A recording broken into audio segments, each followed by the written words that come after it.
नमस्कार, प्रमिला's रेसिपीमध्ये तुमचं सर्वांचं खूप खूप खूप स्वागत। सर्वप्रथम रक्षाबंधन आणि नारळी पौर्णिमेच्या माझ्याकडून तुम्हा सर्वांना खूप खूप शुभेच्छा।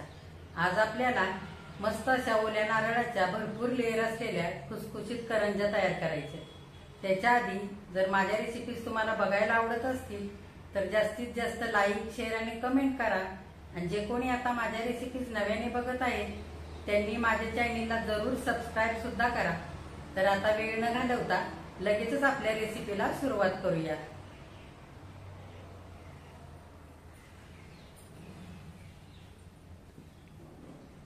आता आपण ओल्या नारळाच्या करंज्या करण्यासाठी काय काय साहित्य घेतलंय ते बघूया।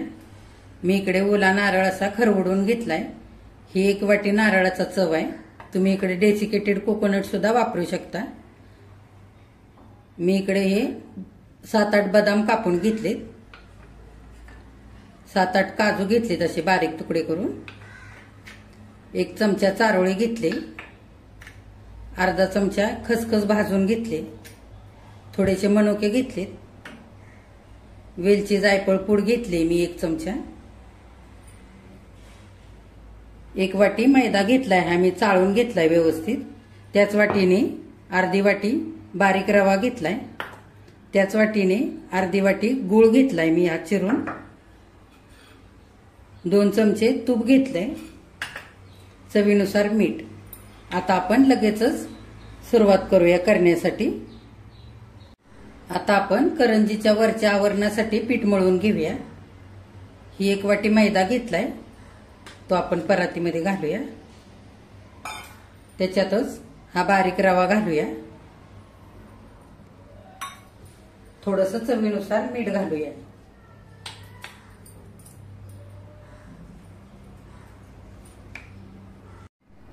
आता आपण मोहन घालूया। मी तूप गरम करून घेतलेलं आहे 1.5 चमचा, चांगलं कडकडीत गरम झालेलं आहे। आता ते आपण पिठावरती घालूया आणि चांगलं मिक्स करून घेऊया। आता हाताने आपण एकजीव करून घेऊया हे पीठ। चांगलं तूप, बघा सगळं तूप आता पिठाला चांगलं मी चोळून घेतलेलं आहे।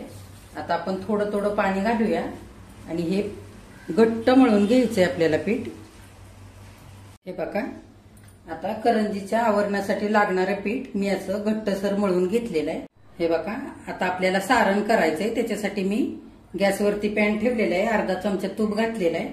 आता ओलं खोबरं घालूया आपण आधी।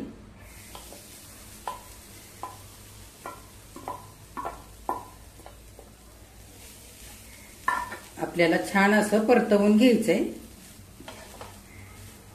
खोबऱ्याचा कच्चापणा जाईपर्यंत चांगलं 1-8 मिनिटभर। गॅस थोडा बारीकच ठेवायचा म्हणजे खोबरं आपलं खाली नाही करपणार। खोबरं हलकसं परतलेलं आहे। आता आपण गूळ घालून घेऊ। गूळ तुमच्या आवडीप्रमाणे कमी जास्त करू शकता। चांगलं एकजीव करून घेऊ।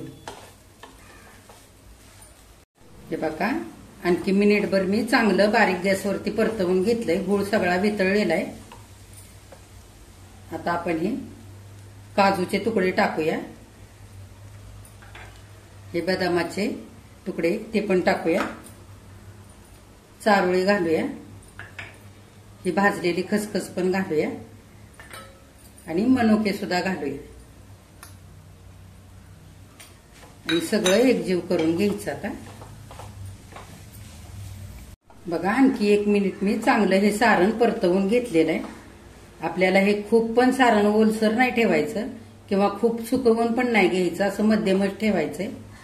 आता खूप ओलसर जर सारण राहिलं तर करंज्या फुटू शकतात तेलामध्ये तळताना। आता आपण हे जायफळ आणि वेलचीची पूड केलेली ही घालूया, चांगलं मिक्स करून घेऊया आणि चवीनुसार थोडंसं मीठ घालूया। गोडाच्या पदार्थाला मीठ थोडंसं घालायचं म्हणजे छान पदार्थ लागतात, गोड पदार्थ। चला आता गॅस बंद करूया आणि हे सारण काढून घेऊया, म्हणजे हे सारण जास्त असं सुकं होणार नाही।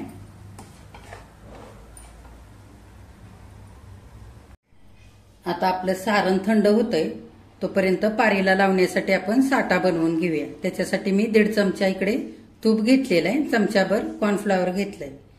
जर तुमच्याकडे कॉर्नफ्लॉवर नसेल तर तुम्ही ह्या जागी तांदळाचं पीठ सुद्धा वापरू शकता। आता आपण हे तुपामध्ये घालून घेऊया आणि चांगलं एकजीव करून घेऊया।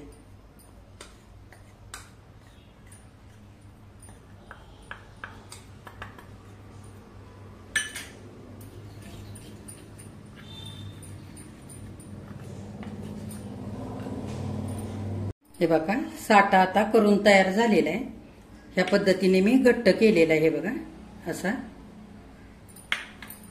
हा थोडा मला पातळ वाटला म्हणून मी अर्धा चमचा आणखी कॉर्नफ्लॉवर टाकून घेतलाय आणि ह्या पद्धतीने करून घेतलाय। साठा आपल्याला पातळ नाही करायचा, कारण मग नंतर पारी गुंडाळताना सगळा साठा बाहेर येतो। त्याच्यासाठी ह्याच पद्धतीने साठा असा करून घ्यायचा। हे बघा अर्धा तास झालेला आहे, पीठ चांगलं मुरलेलं आहे करंजीचं। आपण थोडंसं हाताने एकजीव करून घेऊया। हे बघा गोळे करण्यासाठी आता मी पळपुटावरती हे पीठ घेतलेलं आहे। आपण हाताने असं थोडंसं याला लांब आकार द्यायचा आहे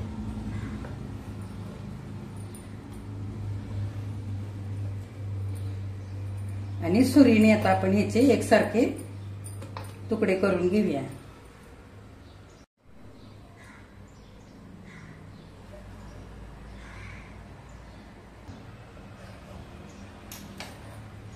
हे बघा सगळ्या पिठाचे असे मी गोळे करून घेतलेले।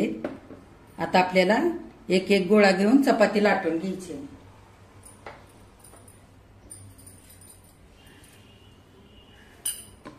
बिना पीठ लावता लाटून घ्यायचं। हे बघा ह्या पद्धतीने मी चपाती लाटून घेतलेली आहे। खूप पण पातळ नाही आणि खूप पण जाड नाही। हे बघा आता हे आपण एका ताटामध्ये ठेवूया आणि बाकीच्या उरलेल्या अशा सगळ्या लाटून घेऊया।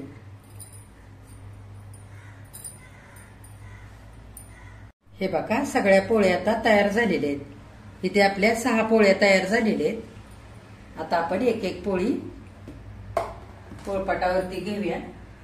आपल्याला साठा लावून घ्यायचा आहे। आता आपल्याला साठा हातानेच लावून घ्यायचा आहे पोळीला। हाताने लावला की आपल्याला तो चांगला व्यवस्थित पसरवून घेता येतो। असा सगळीकडे लावायचा।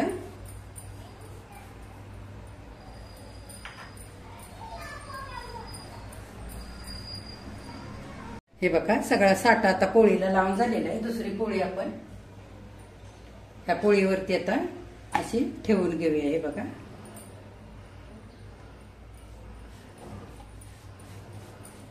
आणि पुन्हा आता हाताने साठा लावून घेऊया। हे बघा दुसऱ्या पोळीला पण चांगला सगळीकडे साठा आता लावून झालेला आहे। आता त्याच्यावरती तिसरी पोळी ठेवूया।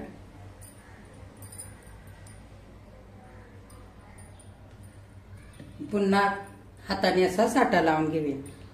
सगळ्या पोळ्या एकावर एक अशाच मांडून आपल्याला एकसारखा असा हाताने साठा लावून घ्यायचा आहे। हे बघा सगळ्या पोळ्यांना आता साठा लावून झालेला आहे। आपण आता हलक्या हाताने बेलनं फिरवून घ्यायचं, अगदी अलगद फिरवायचं। आता आपण गुंडाळून घेऊया। हे बघा ह्याची गुंडाळी करताना फिट्ट करायची, पोकळ नाही राहून द्यायची।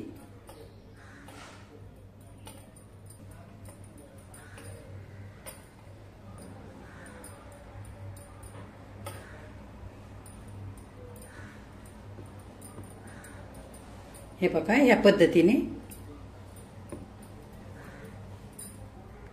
आता आपण हलक्या हाताने हा रोल थोडासा असा लांबट करून घेऊया।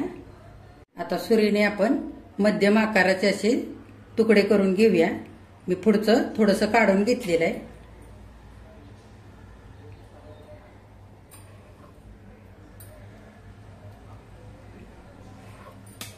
हे बघा ह्या पद्धतीने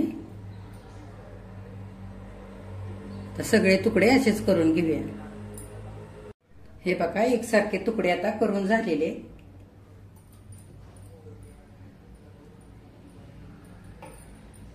आता एका भांड्यामध्ये हे काढून घेऊया आपण। हे बघा एका वाटीमध्ये सगळे मी गोळे असे ठेवून घेतलेत। आपण झाकण घालूया। तर गोळे आपल्याला हे सुकू द्यायचे नाही, त्याच्यासाठी झाकण घालायचं किंवा मग सुती कापड असेल तर ते झाकून ठेवायचं. आता आपण एक एक करून लाटूया. हे बघा आपलं सारण सुद्धा छान थंड झालेलं आहे. हे बघा जास्त ओलसर पण नाही आणि खूप असं सुकं पण झालेलं नाही, मस्त झालेलं आहे. आता आपण एक एक करून करंजी लाटायला घेऊया. आता आपण एक गोळी घेऊया. हे बघा अशी ह्या पद्धतीने अशी उभी ठेवायची, बोटाने असं हलकसं दाबून घ्यायचं आणि थोडीशी अशी मोठी करून घ्यायची अशी. हे बघा अशी आडवी ठेवून पुन्हा हलक्या हाताने मध्ये लाटून घ्यायचं. इकडे साईड हे बघा असं मी लाटून घेतलेलं आहे, मध्ये साईडनी जास्त लाटलेलं नाही. हे बघा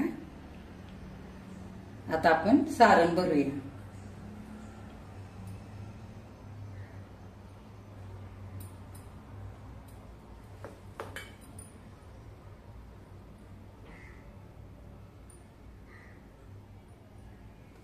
आणि असं दुमडवून घेऊया.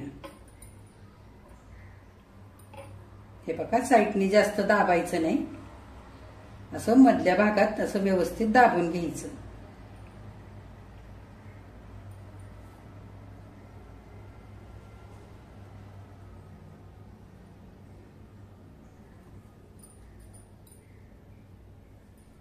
हे बघा ह्या पद्धतीने असं. आता आणखी आपण 2-3 करंज्या अशाच करून घेऊया. हे बघा मी आणखीन एक लाटून दाखवते. असं बोटाने मध्ये थोडंसं असं दाबून घ्यायचं, हलक्या हाताने लाटून मध्ये लाटायचं. हे बघा असं मध्ये लाटून झालेलं आहे. आता आपण भरून घेऊया. असं सारण घालून घ्यायचं. छान असं चिटकवायचं. हे बघा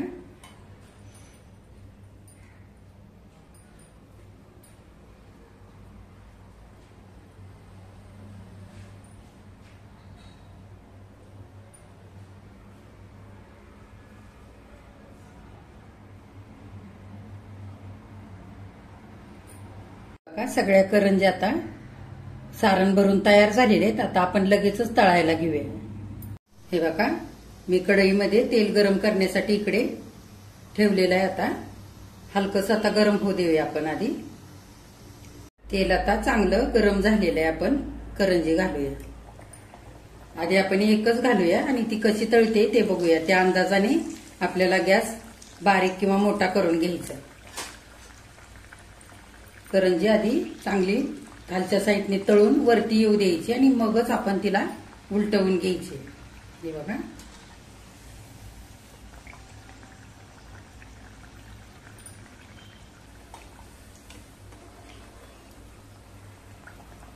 हे बघा करंजी छान तळलेली आहे. आपण काढून घेऊया.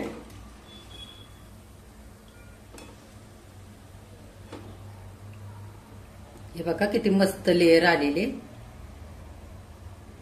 बघा दुसरी पण करंजी तळून झालेली आहे. काढून घेऊया.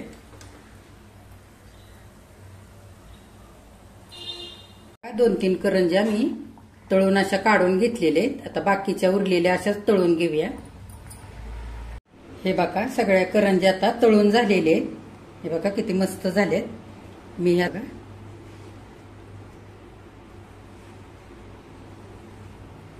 थोड्याशा थंड होऊ देऊया आणि मग आपण डिशमध्ये काढून घेऊया. हे बघा करंज्या आता छान थंड झालेले आहेत. मी तुम्हाला एक तोडून दाखवते. हे बघा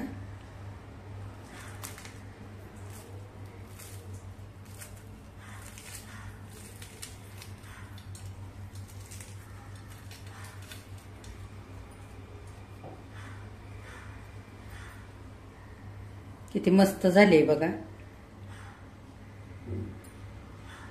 करंज्या छान खुसखुशीत झालेले आहेत. हे बघा किती मस्त आतलं सारण पण दिसतंय आणि वरून पण किती छान असे लेयर आलेले, अगदी खारी सारख्या झालेले. बघा नारळी पौर्णिमेसाठी ओल्या नारळाच्या भरपूर लेअर असलेल्या खारीसारख्या खुसखुशीत करंज्या खाण्यासाठी तयार झालेले आहेत. तर ह्या करंज्यासाठी आपण ओल्या नारळाचं जे सारण बनवलं होतं ते सारण छान फ्रीजमध्ये 10 ते 12 दिवस टिकतं. ते सारण तुम्ही आधी सुद्धा करून ठेवू शकता आणि पाहिजे तेव्हा अशा करंज्या करू शकता. ह्या करंज्या सुद्धा 6 ते 7 दिवस छान टिकतात, मस्त अशाच्या अशा खुसखुशीत राहतात. तर ह्या नारळी पौर्णिमेला तुम्ही पण ओल्या नारळाच्या अशा करंज्या तयार करा आणि माझ्या चॅनेलला लाईक, शेअर आणि सबस्क्राईब जरूर करा.